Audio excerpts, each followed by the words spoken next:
So the video that I'm going to discuss is the one about the brain and overeating.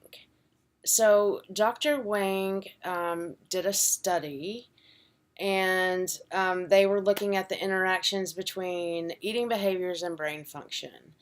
Um, the researchers scanned the patient's brains after putting balloons down their throats, and the balloons were filled with water.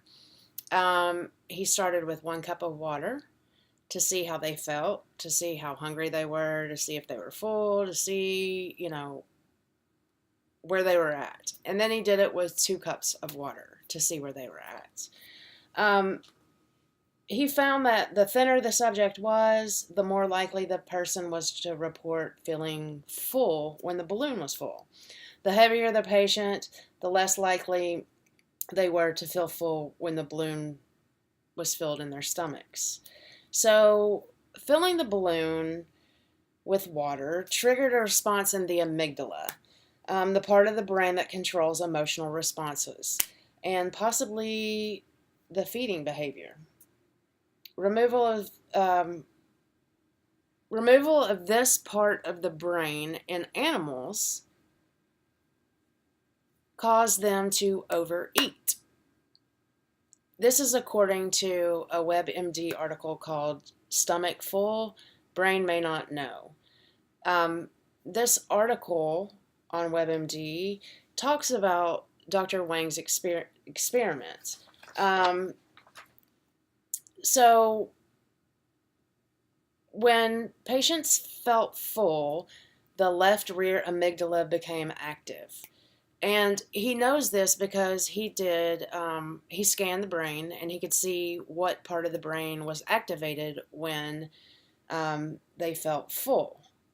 So he's saying that because this part of the brain has been identified, that possibly in the future they'll be able to come up with a cure for obesity. So why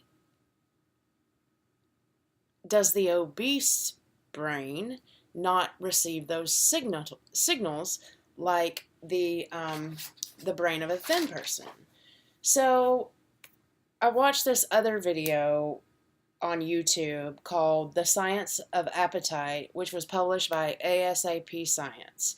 And it talks about how hormones regulate, our hunger signals, whether we are hungry or whether we feel full. Ghrelin is the hormone that regulates our hunger signals. So it tells us if we're hungry. Leptin turns off the desire to eat. So after we eat, our leptin levels increase, and once the brain gets the signal of leptin, then it tells you that you're full.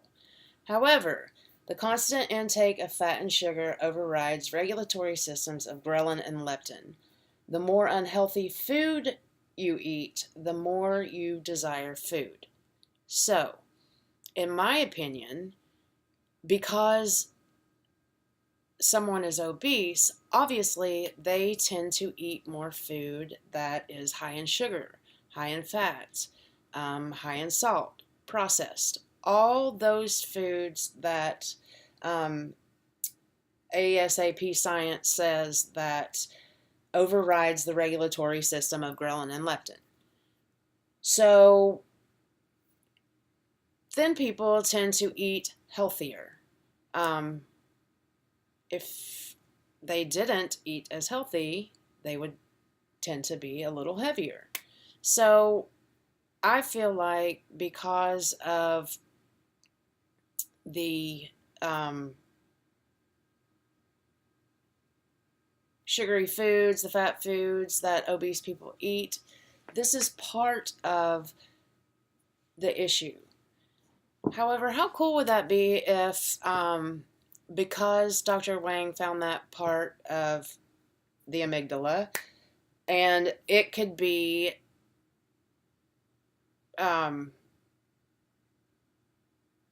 skewed in such a way that that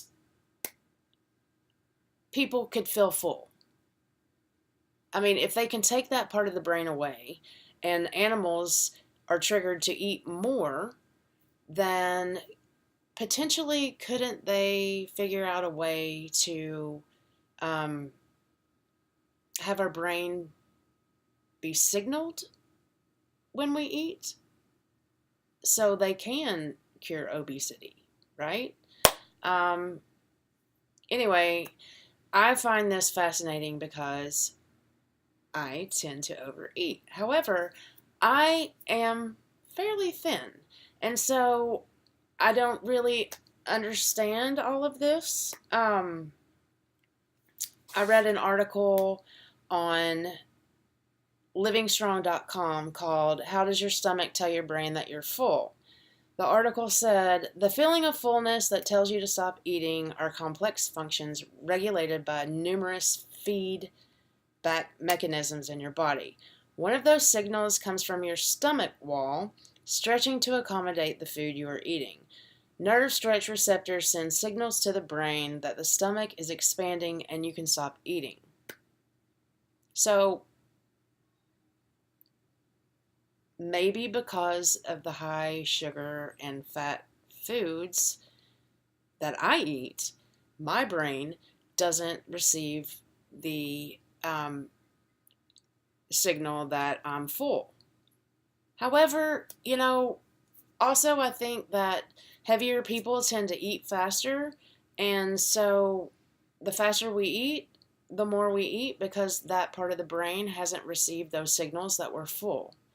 So after somebody overeats and, they say 20 minutes, it takes 20 minutes for our brain to receive those signals, then we're stuffed, we're full, we're miserable, right? So I just find it fascinating that because obesity is such an issue in America today, that more research like this could potentially cure obesity. And that's all.